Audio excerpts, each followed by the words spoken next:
하나님 말씀 역대상 25장 1절에서 31절까지 구약성경 647페이지입니다. 647페이지 역대상 25장 1절에서 31절인데 우리 합독은 1절, 3절, 5절, 8절 한 절씩 나누어 읽습니다. 25장 1절입니다. 다윗이 군대 지휘관들과 더불어 아삽과 헤만과 여두둔의 자손 중에서 구별하여 섬기게 하되 수금과 비파와 재금을 잡아 신령한 노래를 하게 하였으니 그 직무대로 일하는 자의 수요는 이러하니라. 3절입니다. 여두둔에게 이르러서는 그의 아들들 그달리아와 서리아와 여사야와 시므이와 하사랴와 마띠아와 6사람이니 그의 아버지 여두둔의 쥐 아래 수금을 잡아 신령한 노래를 하며 여호와께 감사하며 찬양하며 5절입니다. 이는 다 헤만의 아들들이니 나팔을 부는 자들이며 헤만은 하나님의 말씀을 가진 왕의 선견자이라. 하나님이 헤만에게 14아들과 3딸을 주셨더라. 8절입니다. 이 무리의 큰 자나 작은 자나 스승이나 제자를 막론하고 다 같이 제비 뽑아 직임을 얻었으니. 아멘. 오늘 본문의 제목은 찬양하는 레위인들, 찬양하는 레위인들.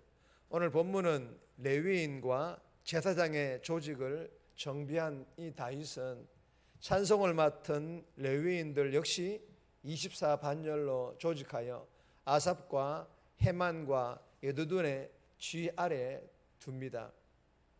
본문 전체 내용을 간략하게 본다면 1절에서 7절은 찬송을 맡은 자들로 아삽과 헤만과 여두둔의 세 가족으로 구분을 하고 있고 8절에서 31절까지는 그들의 아들들, 즉 아삽과 헤만과 여두둔의 아들들을 책임자로 하여 24반열로 나누고 있습니다. 그리고 찬송을 맡은 전체의 수는 찬송에 익숙한 자 288명을 포함해 총 4,000명이나 됩니다. 23장 5절에 기록을 하고 있습니다. 그리고 2절에서는 이 많은 찬양대가 아삽의 지휘 아래 있었고 3절에서는 여두둔의 지휘 아래 있었고 6절에서는 그들의 아버지의 지휘 아래에서 일정한 질서를 따라 성전에서 하나님을 찬양 드리도록 하였습니다. 여러분, 우리의 예배 모임도 이와 같이 조화롭고 풍성했으면 좋겠습니다. 그리고 왕 대신 하나님의 그 지휘 아래에서 하나같이 순종하며 하나님을 찬송하고 높여드리는 아름다운 대명교회의 모든 예배가 될 수 있기를 주님의 이름으로 소망합니다. 오늘 이 본문을 통해 하나님께서 저와 여러분들에게 주시고자 하시는 첫 번째 교훈입니다. 신령한 노래, 신령한 노래로 하나님을 찬양할 것을 우리들에게 교훈합니다. 1절에서 7절까지인데 1절 말씀 보시면 다윗이 군대 지휘관들과 더불어 아삽과 헤만과 여두둔의 자손 중에서 구별하여 섬기게 하되 수금과 비파와 재금을 잡아 신령한 노래를 하게 하였으니 그 직무대로 일하는 자의 수요는 이러하니라. 여러분, 이 다윗이 군대 지휘관들과 더불어 아삽과 헤만과 여두둔의 자손 중에서 신령한 노래를 하게 하였으니 다윗이 군대 지휘관들과 더불어서 아삽과 헤만과 여두둔의 자손들 중에서 구별하여 즉 선별하여 만든 것이 있는데 신령한 노래를 부르는 찬양대를 만들었습니다. 여러분, 신령한 노래가 무슨 노래이겠습니까? 신령한 노래가 어떤 노래를 말하는 것일까요? 3절에 보시면 신령한 노래를 하며 여호와께 감사하며 찬양하며 신령과 진정으로 예배드리는 자들이 여호와께 감사하며 찬양드리는 노래가 신령한 노래라는 것입니다. 즉 찬양대가 하나님을 향하여 부르는 노래를 신령한 노래라고 다윗은 말하고 있는 것입니다. 그리고 이 신령한 노래를 부르는 자, 즉 찬양대원들의 숫자가 여호와 찬송하기를 배워 익숙한 자의 수요가 288명이라 288명이라는 것입니다.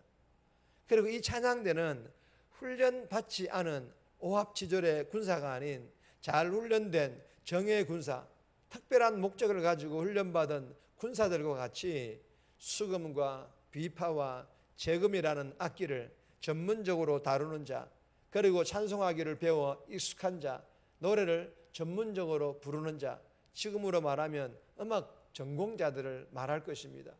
여러분, 다윗이 군대 지휘관들과 더불어서 이렇게 조직적이면서도 체계적인 찬양대를 조직한 이유가 무엇일까요?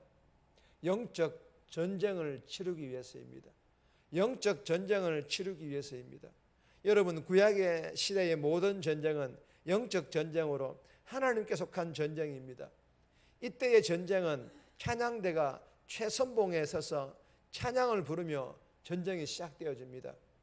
역대하 20장 15절 말씀입니다. 두려워하거나 놀라지 말라. 이 전쟁은 너희에게 속한 것이 아니요 하나님께 속한 것이니라.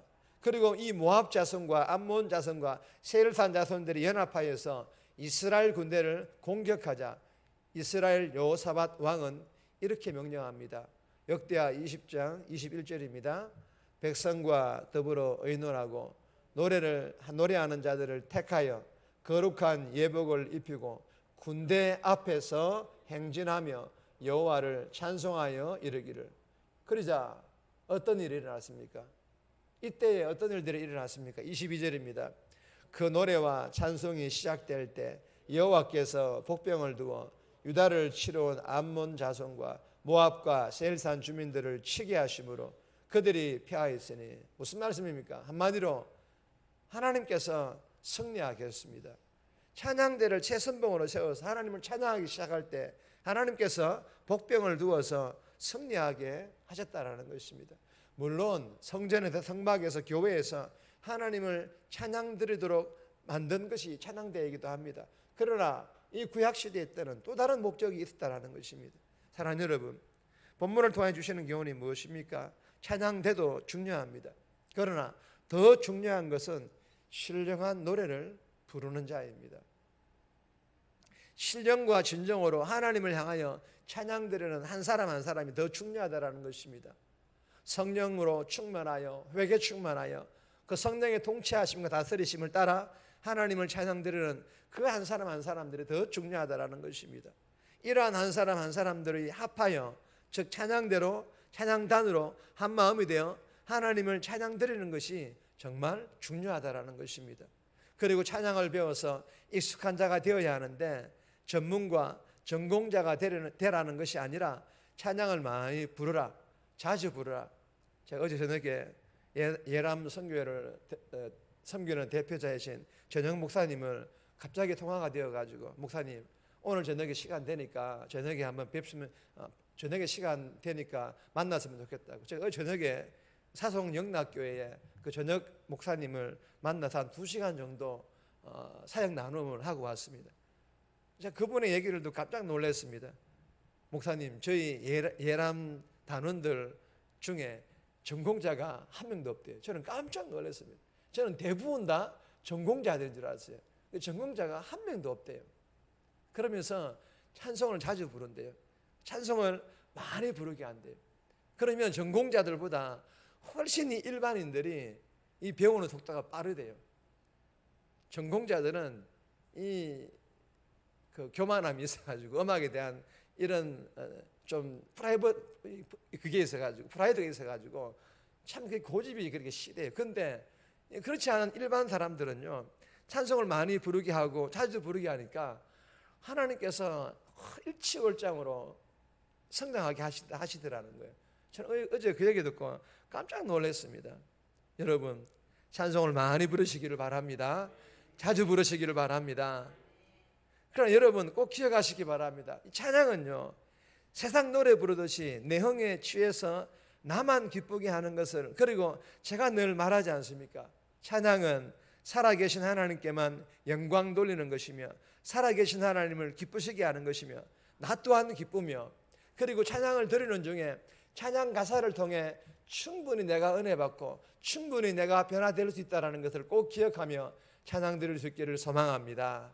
주신 교훈을 마음판에 잘 새겨서 이 새벽에 오늘 삶의 현장에서 신령과 진정으로 온 마음 다해 살아계신 하나님을 향하여 많이 자주 찬양 드림으로 하나님을 기쁘시게 하고 나 또한 기쁘고 내가 은혜 받고 내가 변화되어 어떤 악한 영들이 유혹하고 공격해 올지라도 넉넉히 승리할 수 있기를 주님의 이름으로 축복합니다.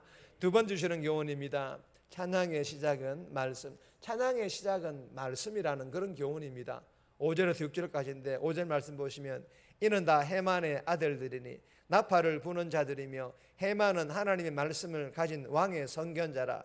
하나님이 해만에게 열의 아들과 세 딸을 주셨더라. 여러분, 이 해만은 하나님의 말씀을 가진 왕의 선견자라. 해만은 신령한 노래를 부른 자입니다.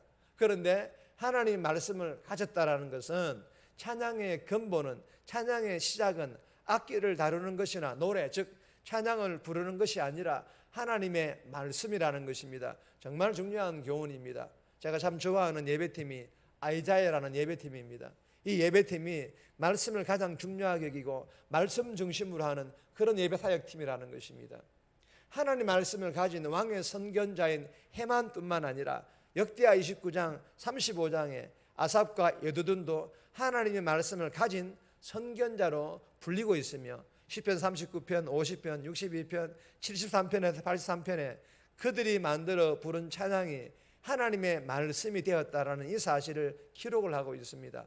여러분 꼭 기억하시기 바랍니다. 찬양이 말씀과 연결되어질 때 더 깊은 찬양과 더 큰 은혜와 변화의 역사가 일어난다는 것을 믿고 오늘도 말씀과 함께 찬양 드릴 수 있기를 주님의 이름으로 소망합니다. 세 번째 주시는 교훈입니다. 신분, 환경을 초월하여 찬양하라. 신분과 환경을 초월하여 하나님을 찬양할 것을 교훈합니다. 8절 말씀 보시면 이 무리의 큰 자나 작은 자나 스승이나 제자를 막론하고 다 같이 제비 뽑아 직임을 얻었으니. 여러분, 찬양대의 직임에는 큰 자나 작은 자나 스승이나 제자들을 막론하고 차별이 없어야 한다는 것입니다. 여러분, 하나님을 찬양하는 일에는 서열이나 신분, 지위가 무의미하다라는 것입니다. 따라서 하나님을 찬양하는 일은 차별 없이 우리를 불러주신 예수 믿게 하신 하나님의 그 은혜에 대한 거룩한 응답이기에 어떤 신분, 어떤 상황, 어떤 환경 속에서도 온 마음 다하여 신령과 진정으로 하나님께만 찬양 드릴 수 있기를 주님의 이름으로 소망합니다. 정리합니다. 오늘 삶의 현장에서 신령과 진정으로 말씀 묵상으로 하나님께 많이 자주 찬양 드림으로 하나님을 기쁘시게 하고 은혜 받고 변화되어 악한 영들과의 싸움에서 이기게 하시고, 찬양은 예수 믿게 하신 하나님의 은혜에 대한 거룩한 응답임을 믿고 어떤 신분, 어떤 상황, 환경에서도 온 마음 다해 신령과 진정으로 찬양 드리는 삶 살아가게 해달라고 이 새벽에 기도하며 오늘 하루 살아갈 수 있기를 주님의 이름으로 소망합니다.